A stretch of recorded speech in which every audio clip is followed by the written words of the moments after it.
kolegyne, kolegovia, milí hostia. Dovoľte mi, aby som vás v mene vedenia fakulty, v mene svojom privítal na pôde našej fakulty. Ako asi viete, naša univerzita je najväčšou a najstaršou univerzitou na Slovensku. Práve v tomto roku si pripomína 95 rokov od okamihu, kedy začala fungovať. Tohto roku sme pozvali 15 frekventantov zo Srbska, z Poľska, z Maďarska, z Rumunska. No, som Jaroslav Čiep z Bačského Petrovca, zo Srbska. Som redaktorom novinovo-vydavateľskej ustanovizne a Hlas ľudu z Nového Sadu. Volám sa Svetlana Surová, prichádzam z Kisáča. Momentálne žijem v Novom Sade a pracujem v slovenskej redakcii Rádiotelevízie Vojvodiny. Volám sa Monika Necpálová, som Slovenka zo stredného Slovenska, z dedinky Budča, ale niekoľko rokov som pôsobila v krajanskej redakcii v Prahe, v Slovenských dotykoch a momentálne pôsobím vo Vojvodine, kde spolupracujem s novinovo-vydavateľskou ustanovizňou Hlas ľudu, ale aj so Slovenským vydavateľským centrom. Ja som Anna Horvátová. Pochádzam z Bačského Petrovca, to je teda v Srbsku. Pracujem v novinovo-vydavateľskej ustanovizni Hlas ľudu. Moje meno je Andrea Kiš. Prišla som z Maďarska, z malej slovenskej dedinky Irminčok. Už niečo viac ako rok pracujem pre týždenník Slovákov žijúcich v Maďarsku, Ľudové noviny. Volám sa Anna Rešťanová, som zo Srbska, pochádzam zo Starej Pazovy. Pracujem ako novinárka, dopisovateľka z tohto obecného prostredia v novinovo-vydavateľskej ustanovizni Hlas ľudu v Novom Sade. Som Anna Lekárová, som z Bačského Petrovca, zo Srbska. Pracujem ako moderátorka a novinárka v lokálnej televízii Petrovec. Imrich Fúl, Maďarsko, Mlinky, ako rodná obec, tam bývam dodnes. 28 až 30 rokov som robil Ľudové noviny, týždenník Slovákov v Maďarsku. Okrem portálu, prvého portálu Slovákov v Maďarsku, Luno.hu som založil aj ďalší portál, nezávislý portál Slovákov v Maďarsku. Je to o Slovákoch v Maďarsku, tým pádom o Slovma. Ja sa volám Anna Raulehocká, prichádzam z Nadlaku, z Rumúnska, kde pracujem raz ako učiteľka fyziky na strednej slovenskej škole. Okrem toho pracujem ako redaktorka v mesačníku pre Slovákov a Čechov žijúcich v Rumunsku, Naše snahy. A ešte pracujem ako jazyková redaktorka časopisu Dolnozemský Slovák. Volám sa Agata Jendřejčíková a pracujem v redakcii slovenského časopisu Život. Je to mesačník pre slovenskú národnostnú menšinu, ktorá žije v Poľsku. Volám sa Oľa Gloziková-Jonášová, prichádzam z Kovačice, zo Srbska. Od roku 2009 pracujem v lokálnej radiotelevízii obce Kovačica. Inak som vyštudovala slovenský jazyk a literatúru. Som Marko z Černej Hory a som tu pre spoločnosť Černohorsko-slovenského priateľstva z Podgorice. Volám sa Katarína Verešová, pochádzam zo Starej Pazovy. Momentálne prispievam do Hlas ľudu.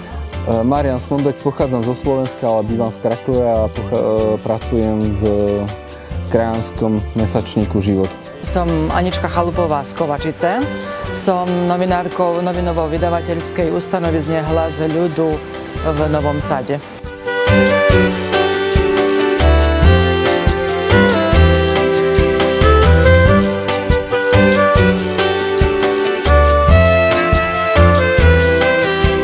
Očakávania boli veľké a vysoké, teda očakávam, že tu získam nové vedomosti. Pretože sa tu môžem stretnúť s krajanskými novinármi z rôznych krajín. Touto letnou školou žurnalistiky a vôbec s touto zostavou, ktorá prišla, mám dojem, že sa posúvame v tom dobrom smere.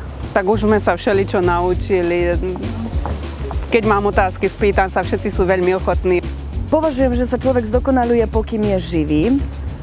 Takže všetky odborné rady od skvelých odborníkov alebo skúsených novinárov považujem za veľmi dobré. Spája nás tá slovenčina, ten jazyk. Zvedavosť. Ustaviť na zvedavosť, odsledovať, aké sú nové trendy. Je obohatením takým v širšom spektre, kde sa môžem dozvedieť alebo uvidieť prácu aj s kamerou a diktafónom, ako sa to vlastne robí v praxi. Vedomosť, skúsenosť, to, čo vidí novia ľudia a dieli svoju skúsenosť s inými.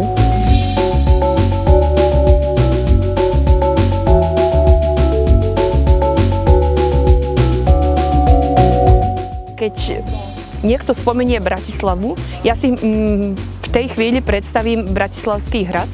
Staré mesto, brinzové halušky. Nábrežie Dunaja. Škola, nákupy. Pivo, dobre. V Bratislave to zažíva. Je tu mnoho mladých ľudí, ktorí na tom pracujú, majú videá, ktoré sú fantastické. Povedzme tak, bratislavská líra, bratislavské jazzové dni. Ľudia, ktorí v ňom žijú. Dobrá slovenská literatúra. Kultúra, zvyky, obyčaje. Ja som už mal lásku pre Bratislavu, predtým, než som došiel. A teraz, keď som prišiel, len je tá láska konfirmovaná.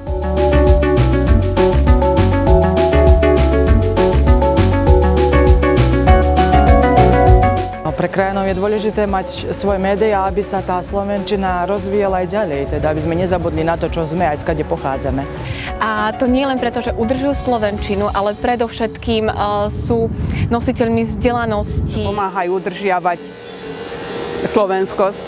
Práve v zachovaní kultúrnej identity Slovákov. Ako hovorí staré známe klišé, národ žije v jazyku. Takže poslanie tých krajanských periodík a médií je v prvom rade zachovanie toho národnostného jazyka. My veľmi často, ako tí, ktorí pripravujú pre nich to médium, sme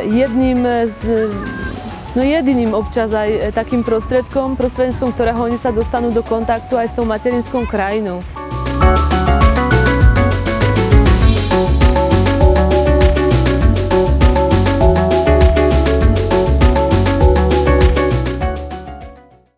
Jednoznačne by som sa zúčastnila letnej školy ešte raz, aj dvakrát, aj trikrát, pretože je to nádherné stretnúť sa tu s ľuďmi naozaj z rôznych krajín a zároveň sa učiť od vás, od novinárov, od pedagógov, ktorí pôsobíte tu na Slovensku a stále máte akýsi nadhľad aj nad tou krajanskou problematikou. Áno. Pretože myslím si, že som tu načerpala okrem pozitívnej energii, zoznamila naozaj milých ľudí, s ktorými predpokladám, že zostanem v kontakte aj do budúcna. Možno, že nadviažeme aj nejakú spoluprácu. Oplatí sa sem prísť, lebo sú to profesionáli, ktorí nám pomôžu, snažia sa objasniť nejaké problémy. Myslím si, že zúčastnil by som sa ešte raz letnej školy žurnalistiky. Ide hlavne o nejakú motiváciu ďalšej práce v krajanskom prostredí. Keď riaditeľ ma zavolal, že zúčastníš sa, no a odmietala som, myslela som, že mám nejaké výhovorky, lebo čo. A teraz úprimne vám poviem, že áno, už sa prihlasujem, že ak to bude o rok, tak sa tu zúčastním. Tu sa mi veľmi pozdáva, páči sa mi, stretávame sa tu s krajanmi, s kolegami z 5 krajín, tak je to všetko OK. Pre budúce